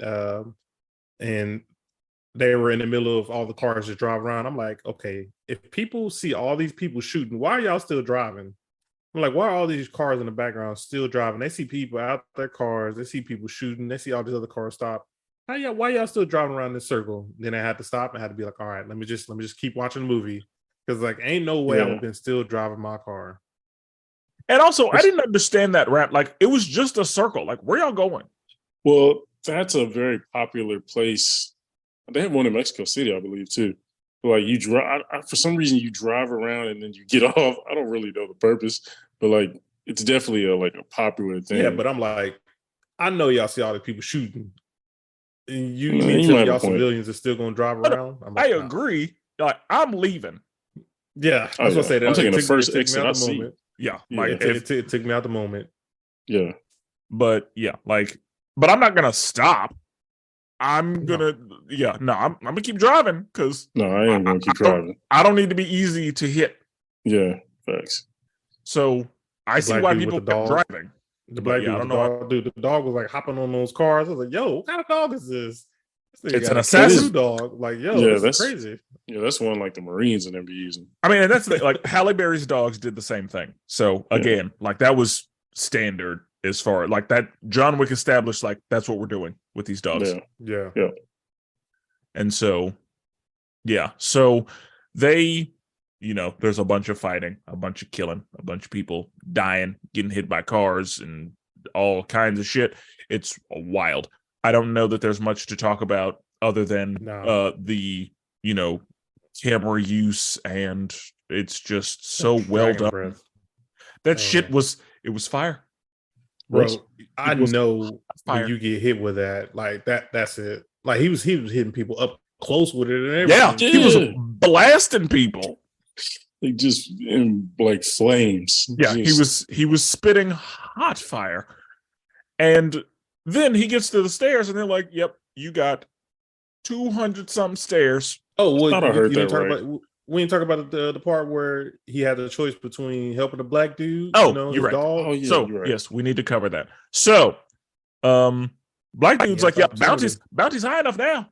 Yeah. So, John, we're gonna have to end this. Yeah. And then he was shooting at him at the house with the dragon's breath. They was going back and forth for a little bit. Yep. They were. And then the right hand showed up, and the dog, I guess, was in his way because, and he may have figured, no, I can't have you kill him because if you kill him, I don't get the money. Right. So it's got to be me. And so the dog is attacking the right hand while he is worried about John, and then they're both on the ground, and the right hand is about to shoot the dog, and John is like, "No, I love dogs." Yep. Bow, bow, bow. And then he's like, "All right, this guy, he's not so bad. Yeah, not so bad. I see why he got friends." Yeah, that was a turning. That was definitely a turning moment for him. Yeah. Because I mean, there are a lot of things that show like John is not just a terrible fucking guy. Because even in the third one, whenever he and the, I guess, number 2 are walking toward each other, and then like a group of kids walk by, and they stop, and dude is like, "You're a good man, John. I wouldn't have stopped." Yeah, that's right. Forgot about that. So, yeah, John is a pretty good guy. Yeah, when he wants to be. Then we get to the 226 steps or whatever they were. Yeah, and there were people already on the stairs, and I was like, "God damn it!" And the hilarious part, and I thought was dope, was just he get up like 20, boom, boom, boom, then knock down 5. Get up another 10, boom, boom, boom, knock down 10. It was just like, dang. And that's the thing. In the second one, I thought that we were done with stairs because in the second one, he and Common tumbled downstairs for a while. And I was like, I don't care how good a stuntman you are. That's not fun. That hurt. Right. That hurt. I will say that was. I'm gonna be honest with you. I wasn't a huge fan of that scene where Him tumbling down all the way down, bruh. It went on a little bit too long for me. That was the point. That was to show you. I know there was a point. Like he almost made it to the top and then got kicked to the bottom. Boy got kicked 300 style Spartacus down the hole. And so, also one thing that took me out of the movie, and I said this to my wife. He was like, Kane shows up and he's like, "How long is it till sunrise?" And he's like, 2-3 minutes. I was like, "It's about to be the longest." Yeah. It's about to be the longest 3 minutes. That shit was a Dragon Ball Z 5 minutes. Yeah, like it was. I knew that we were gonna be there for like 20 minutes getting up these stairs. I was confused by the time a little bit. It took me out the movie too, Spencer. I mean, I knew that was gonna happen. Like I said to her, like, this 2 minutes about to be real long. Yeah. And that's exactly what happened. So, I'm glad that the number 2 died, and I'm glad that the tracker's the one who did it. And then the dog pissed on him, bro. Yeah. On his head. Just disrespectful. Right in the hole. Yeah. Infection. Definitely. He's dead, but but that wound gonna be infected. Yeah, it's facts. Yeah. So, we get to the top of the stairs, and the Frenchman is like, "What the fuck?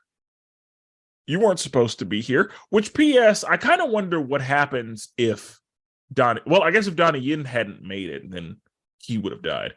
So, but the Frenchman... the Frenchman would have 2, technically, but yeah.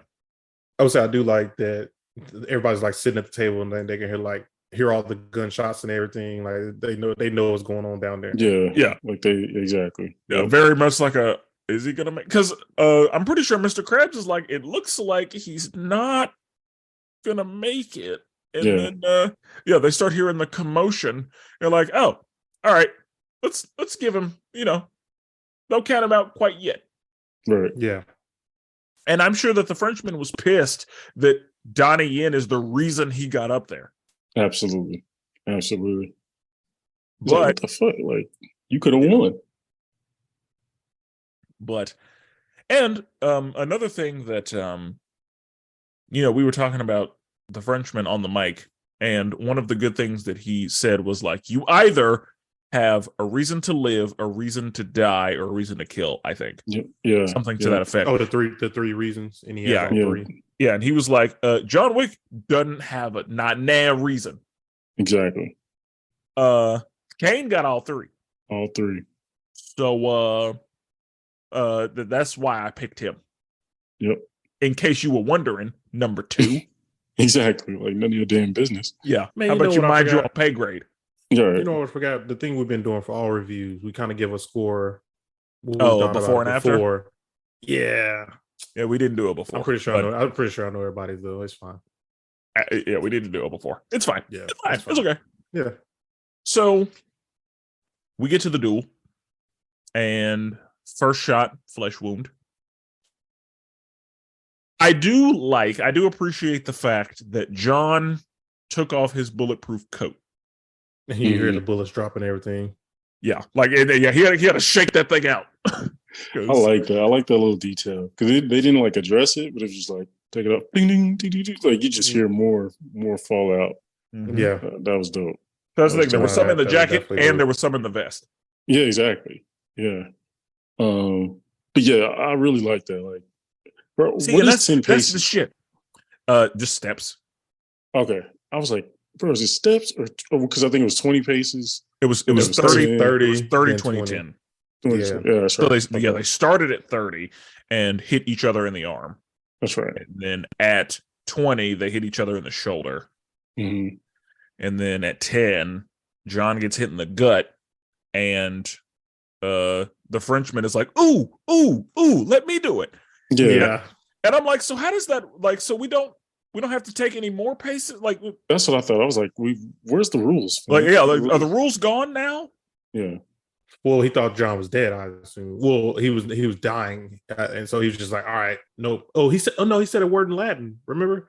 he said some Latin word which made him intervene in it, and then that's how he got into I place. think that's why John could kill him officially because he took the place. Yeah, like I knew John was within his rights, but I'm saying I don't know how the Frenchman was within his rights to just walk up on him. Because he said some French word before he did, not French, some Latin word before he did it, and whatever that word was. Because I remember they panned over to the Mr. Krabs dude.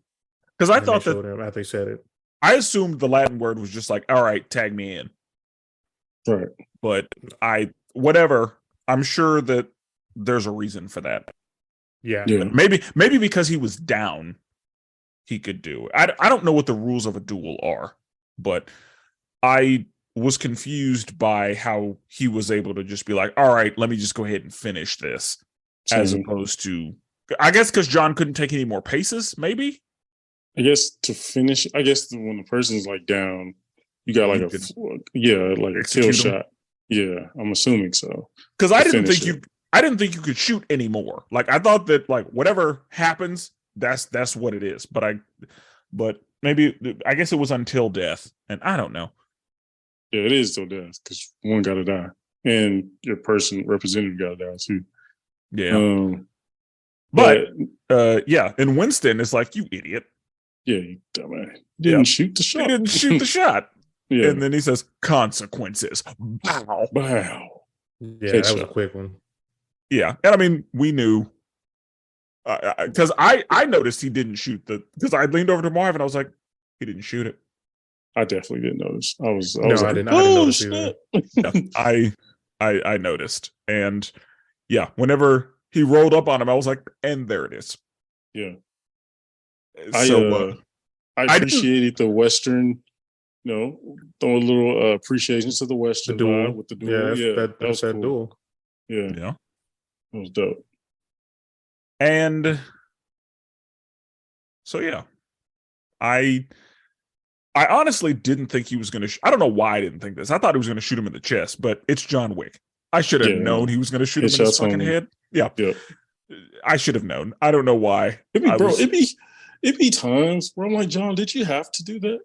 No. Like he'll beat somebody up, slice their neck, and then be like, shoot him. Get another one. Boom, boom. I'm like, John double taps everyone. That boy triple tapped in this movie. Yeah, that's the thing. Like he'll kill him. He'll shoot him in the heart and then twice in the head. Yeah, I'm like, John, he was dead before he hit the ground. I'm like, bro, you wasting rounds. I remember one time he picked up an AK, shot somebody, then went back to the first dude, lit him up again. I was like, yo, you already took him out. Like, yeah, that was interesting to me. John confirms. No, yeah. Like, you want to talk about a kill confirmed? John, I guess that is an assassin's mindset. Like, because even when in the second one, whenever old girl slit her wrists, like she was not. Right. She wasn't like, no, she's done. Right. But shot her in the head anyway. Just to be safe. Yeah. Can't risk nothing. But also, he may have figured, well, if she killed herself, if I didn't kill her, that means the marker's not met. Yeah, sure. Yeah. So let me go ahead and just for official. Let me go ahead and finish that off. And so he starts to think about his wife and decides, I think he just made a decision. He was like, you know what? I'm out. I've had enough. I want to be with my wife again. And I think that's why I think he is dead. Because he did tell Winston, take me home. Yeah. Yeah. Take me home. Yeah, he said, take me home, but then he collapsed on the stairs. And so I am under the impression, I think he died. I don't want him to have died, and I will be good if he is in fact not dead. But the fact that King had his dog leads me to believe that he's done. I think he's just out the life. If we hadn't seen his dog, then I'd be like, huh. But I think the promise to take me home means I'm gonna die right here. Just make sure you bury me back home. You know what I mean? Yeah. And so that I agree. Like, I think he's dead, but obviously it could change if he's. And we'll talk about how the movie's doing later, but as far as performance wise, but they could retcon it and change some things. And I hope if they don't retcon it, I'd like to see like a movie about, like you said, Akira or Tracker. Like that'd be cool. I don't see Tracker getting his own situation, but I think Akira could. And I want to see, I want to see Kane's whole thing. Now, what was I going to say? I had a thought and lost it. Oh yeah. Oh, it'll come to me.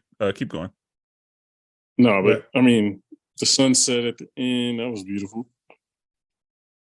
Good way to end it. Him next to his wife, loving husband. I mean, that's what he asked to be on the stone. What? Yeah, sure. And that's that. And I said, when he said that, I said to my wife, I hope that's not foreshadowing. Yeah. Because he said, loving husband. That's what I wanted to read on my stone. And I leaned over and I was like, that felt like foreshadowing. Yeah. Yeah. She was like, yep, that's what that felt like. And there we were with the foreshadow. So, I mean, I want to ask y'all, I think I know what your answer is, but I mean, what would y'all rate it? What would y'all rate the movie? I'll give y'all a second to think. What do you think, Jordan? I mean, mine's is 9.5. The only thing that's taking me out of it, the only thing that's not keeping it from a 10 is sometimes when I took myself out of the movie to ask questions. But I think outside of that, it's a 9.5. It's a 9 for me. Yeah, I'd probably go 8.5, 9. Yeah. Now, I have two things.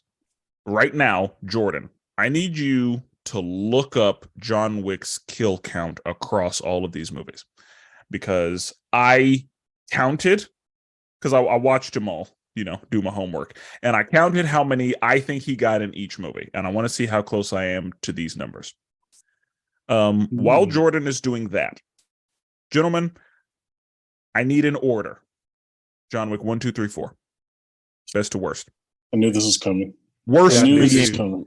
Worst not being worse, but worst being like least favorite. But I would like to go on record as saying, even if one is at the bottom, it's still a fantastic movie. Like to me, anyway. Okay, I think I got mine. So first, which one is your favorite? What's your number one John Wick movie? This is my number one. Number 4? Four is my number one. Jordan. Yeah. My number one will probably still be the first one. Okay. My number one is the second one. Okay. So, Brandon, do you already have your order? Yeah. Okay. So just give me your order. Okay. Number 1 is 4. Number 2 is number 1.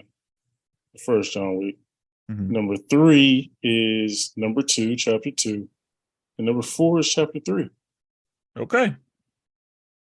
Jordan? Mine's is 1, 4, 2, and then 3.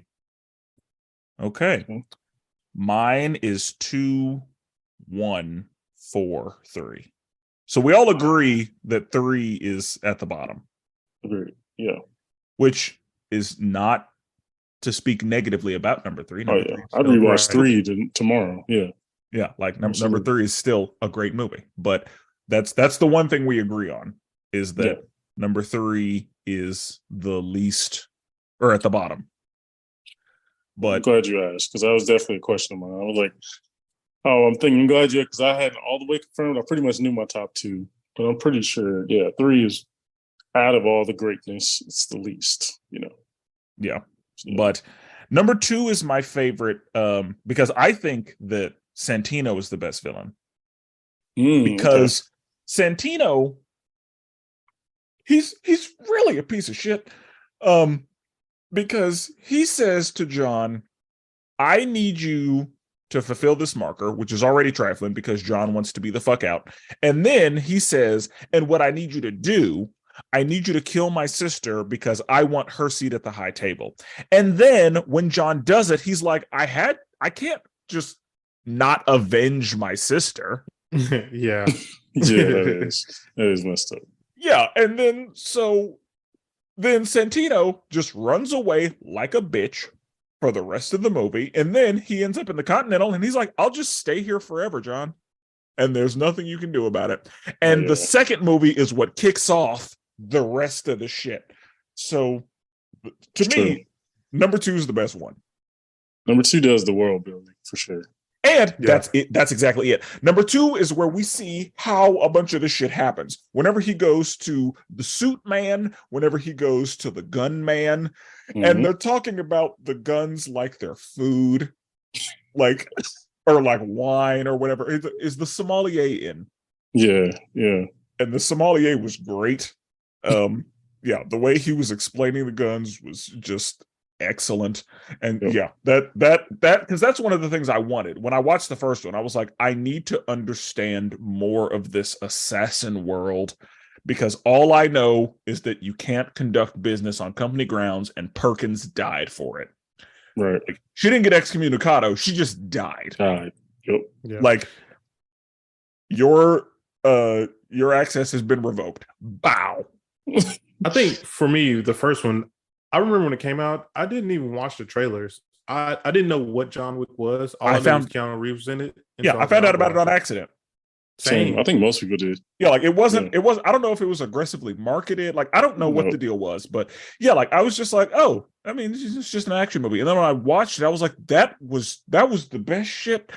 Oh my! How are people not talking about this? I know. Yeah, this is so good. The exact same way. And then when the second one came out, and they started explaining some shit, and because whenever he got his house blown up, I was like, oh, I remember what happened when they killed his dog and stole his car. This time they blew up his house. Oh, that's not good. Right. And yeah. So I was comparing like the budgets, like the movie budget of John Wick 1 and John Wick 4. John Wick 1's budget was roughly 20 to 30 million. The budget for John Wick 4 was 100 million. So that tells you what you guys were just saying. Like, John Wick 1 was a humble small budget. It hit a home run, and then from that point, they could get the money to do all kind of crazy world building. That's because they knew, like, and I'm sure there were a bunch of people who I think were like, I have to be in that movie. Oh yeah, whatever you do, put me in that fucking movie. Absolutely. Probably took a pay cut just to be in. I'll say I'll be extra number 37 who gets shot in the head within 1 second of the movie. Put me in it. Put me in it, because in the first movie, like we don't have very many big names. But then in the second one, Lawrence Fishburne was like, "No, I need to be in that." Yeah, absolutely. And the third one, Halle Berry was like, "No, I need to be in that." Mm-hmm. Yeah, like yeah, it's just so good. Jordan, do you have the kill counts? I do have the number, but I think this number is before John Wick 4. That's fine. I would say how many you think you got? So according to my count, in the first movie, I counted 75. In the second movie, I counted 124. It's a lot of dead bodies. Yes, it is. And that's the thing. In the first movie, I think they're all confirmed. Like, we know it because nobody's helping John. John is on his own. So in the first one, like, I feel very confident about my 75. I'm going to say plus or minus like 3 or 4. Yeah. But so between 70 and 80, but like, I feel very confident about 75. Second, third, and fourth movie, it gets a little dicey because there are other people involved, and there's a lot more movement. So anyway, in the first movie, I have 75. In the second movie, I have 124. In the third movie, I have 96. So you said you have the count for the first 3 movies, right? Yes. Okay. So yeah, let's get some mathing right quick. What is that for the first 3? I count 295, I think. Okay, so I mean, you're actually really close to what the number is. The number is 299. He killed 128. He killed 128 people in the second one. Looks like. So I missed 4. Okay. And then in the first one, no. So in the third one, he kills 94 people. Oh, I counted too Two many. off. Yeah. I'm going too off. And the first one, he kills 77, it looks like. It's 2 off again. The other Yeah, way. and the third one is 128. Okay. And 128 is what I got for the fourth one. But the fourth one again, real dicey. Yeah, there's a lot going on with that one. Because in the third one, it got difficult because they were all in body armor. That's true. Yeah. But in the fourth one, it was a lot harder because John was working, and in the third one, Halle Berry was killing people too. Mm-hmm.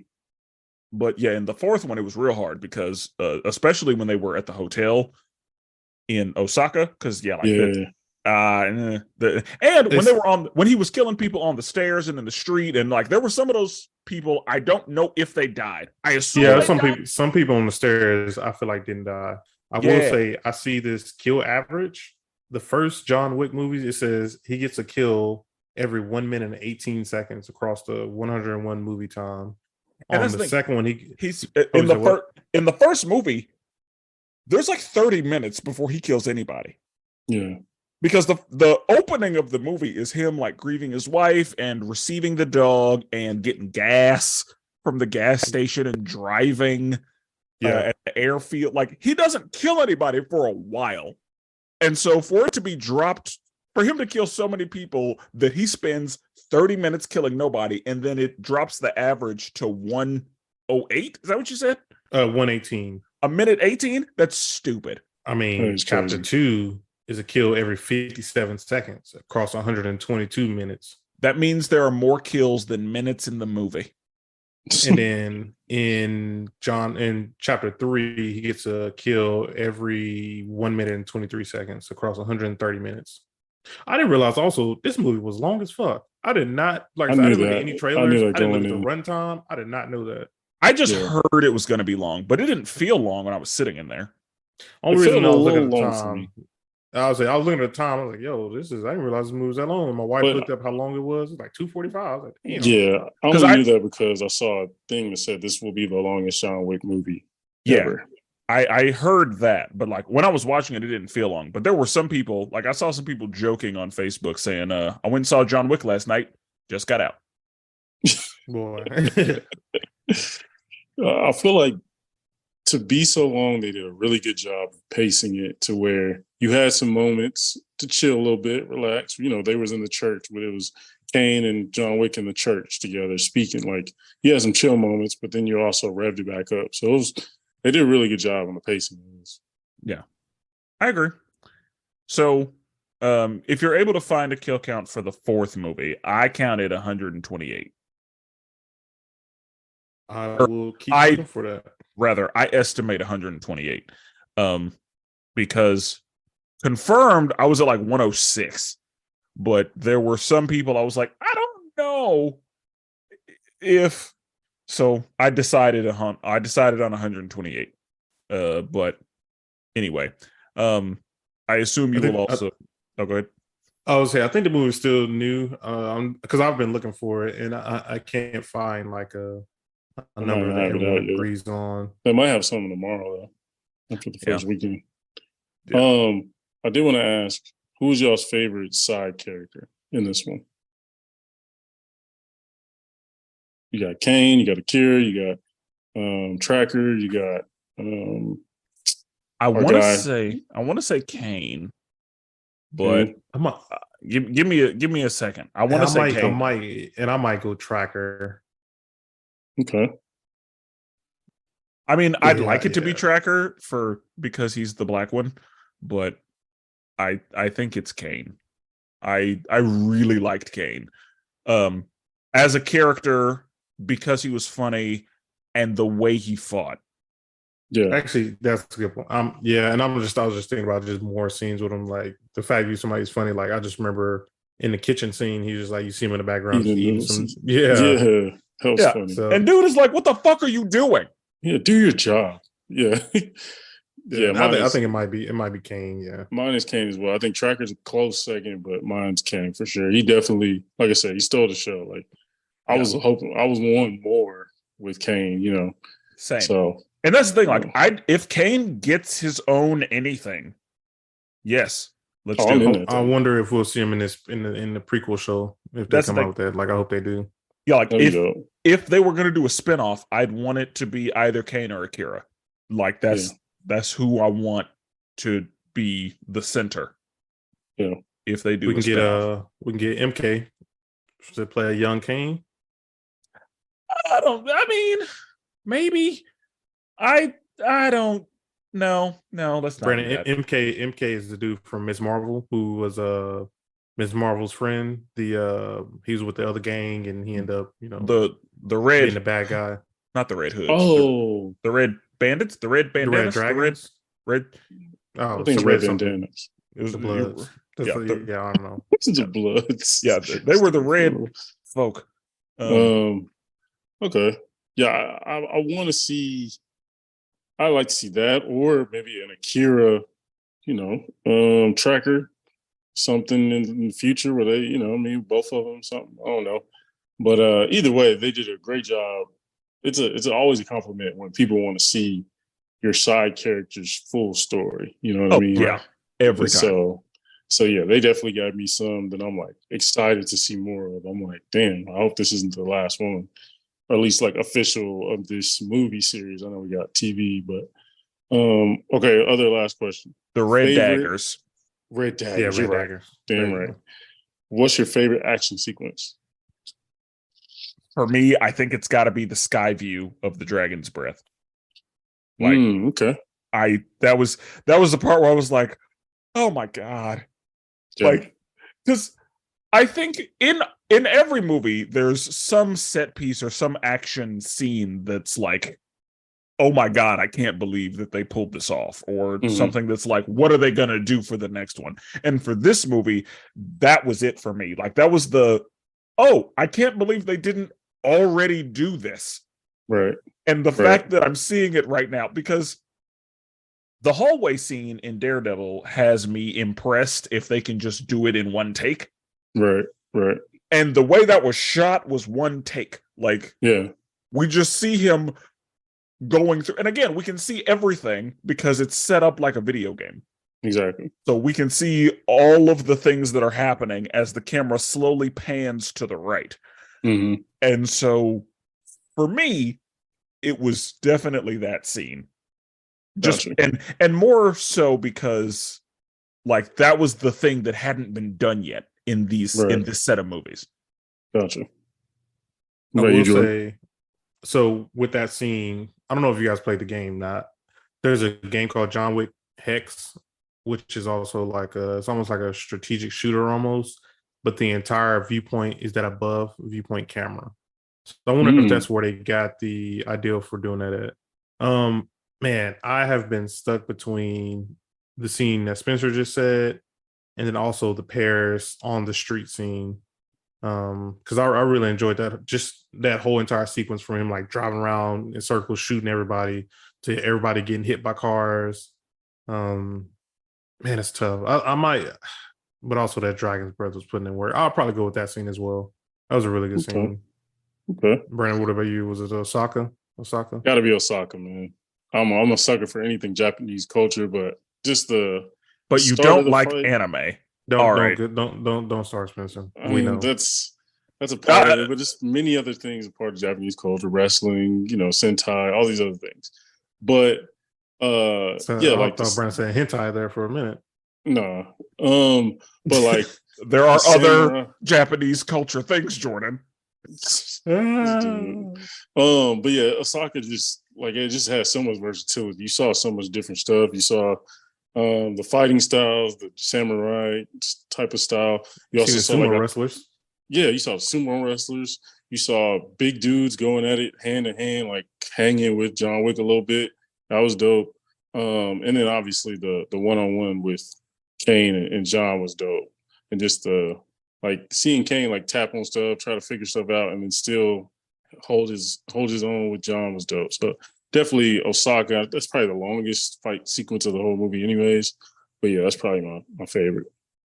And I think like my second is anytime Kane was fighting. Like just Right. watching him work was Amazing. Yeah. Just killing it. Yeah, it was so great. Well, yeah, I'll say any more questions before we get into the Rotten Tomatoes? Yeah, I was gonna ask. It's gonna be interesting. Oh shit. All right. I was gonna say I don't think I have any more questions, and I think that I brought up all the things that I wanted to bring up. So yeah, again, the only thing that I really wanted that I didn't get was Common coming back for revenge or coming to help. Yeah. I really wanted to see Common again. I wanted more Akira, but we'll see if we get more of that. All right. Well, here we are again with our Rotten Tomatoes game. So, Brandon, what do you think the critic score is? This is tough because you kind of like critic wise, you're like, okay, they're actually looking at like fight choreography and like, oh, story, The critics are haters. Yeah, you know what I mean? They're trying to poke holes. So I could see it getting, to me, it should get, I'm going to go 89. I was thinking 88. Ooh, okay. So yeah, like because again, the critics are haters. So Yeah. I feel like they went lower than they should have. Thanks. But also it's still really good. So I want to say the critics said 88. I think we discussed last time that we're going to do, closest to the bucket without going over. Yes. And so with the critic score currently sitting at a 95%. So Brandon is the closest. How many reviews? With 243 reviews so far. That's good. I'm happy with that. I was very happy with it. I was like, wow, I cannot believe that. I'm surprised the critics went that high. I'm glad, but I'm surprised. Same. I agree. Okay. This time, Spencer, we'll start with you. What do you think the audience score is? You said critics said 95? Right.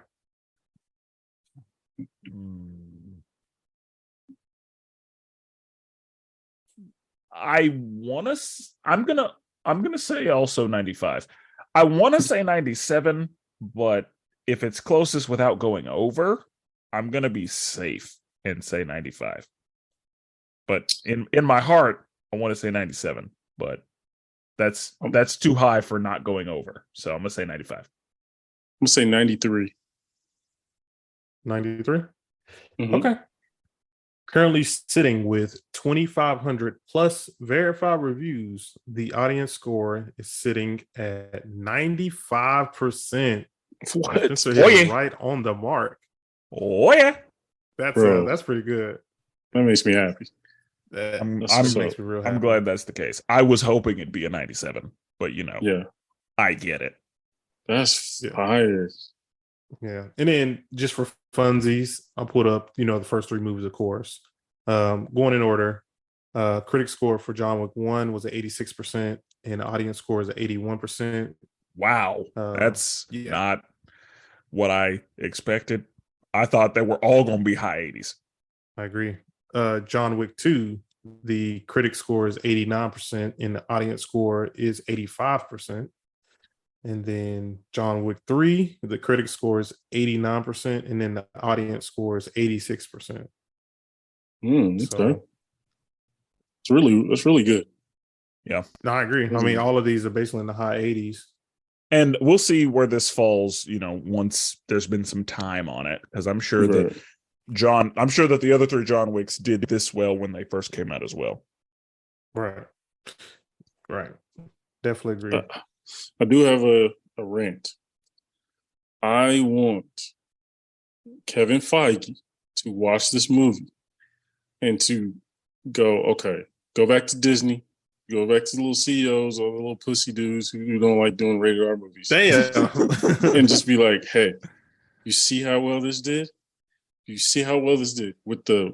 This is the budget of like an Ant-Man 1 movie. Like this is, compared to budgets we do, this is nothing. We should do a Punisher movie similar to this.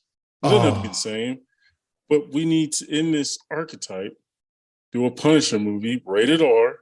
People will show up. Because that's Like, what the Punisher is, simply a man with a particular set of skills who is on a revenge journey. yes. And And honestly, this is the formula. yeah, and honestly, Punisher had a way more like through lines, like, and you can dig, and like as we saw with the series, like dig into the back end of but like his family got murdered, like so he has like direct, Yeah, it ain't a dog, it wasn't his dog. It was ain't nobody his stole wife the car. and child. Exactly, assassinated. Like, yeah, like they should. If I'm Kevin Feige, I go back to Disney and be like, "Do you see what this did? We're already doing Daredevil, so it's not like we're not going to cross this line ever. Let's go. Let's introduce Punisher and Daredevil, the series, and then give this man a rated R movie, and it will kill." That would be amazing. That would And be and that's like, amazing. even if they have to do, it's not actually Disney, it's Disney adjacent. Cool, whatever. Fucking do it. But the Punisher needs to be rated R. Blade needs to be rated R. Deadpool needs to be rated R. If Wolverine has anything by himself, it needs to be rated R. Yeah. Like that. Agree. And honestly, Daredevil needs to be rated R. But Should. and it if it's on TV, cool, MA, let's go. But Yeah. there are some characters that, like, making them PG-13 will ruin everything. Right. That's Like, why I'm like, they can't exist in a PG-13 world as the center. right. And that's the thing. Like, look, I love John Wick, but the acting, I love Keanu Reeves, but the acting we know isn't. And he the didn't best. need to be. It didn't That's need the to thing. John Wick is a man of few words. I And agree, but I think that was on purpose. It was some of them delivery of them lines. I'm like, Jesus Christ. Yeah. I was like, oh my gosh. I thought the yes were like terrible on purpose. Like, I took that as a like the yeah. Like, just like I thought that was very like, yeah, I know what I'm doing. Yeah, that's what I took that to mean. Because who I thought was like actually acting, Bill Skarsgård. Well, yeah, but I was gonna say Lawrence Fishburne. Yeah, because I mean, like, I feel like he was kind of being himself. Yeah, but I feel like he didn't really do much. I feel like Lawrence Fishburne had great line deliveries. No, he did. He definitely did. He probably helped with some of them writing, but like, oh, I'm sure he wrote in a lot of his own stuff.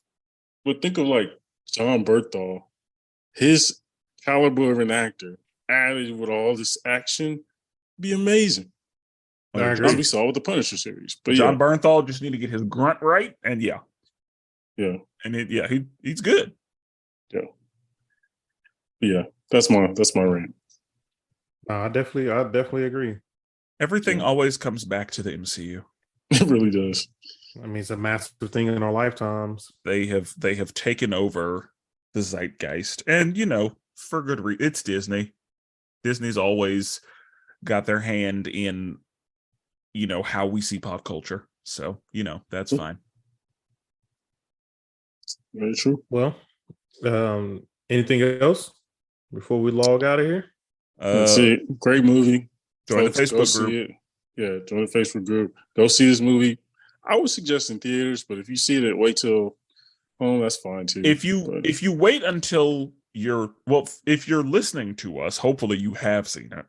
But if you decide to wait and watch it at home, watch all of them. Yeah. Like, if you have the time, like that's 8 hours. That's a good 8 hours. Yeah. Like, you will enjoy it. Like, watch a movie, take a potty break, just make a marathon of it. Yeah. Because this is they're definitely worth it. It's so good. And yeah, John Wick does the man with a particular set of skills trope the right way, in my opinion. It's dumb action bullshit, and it knows that, and it leans into it. Right. But also it builds an extravagant world underneath.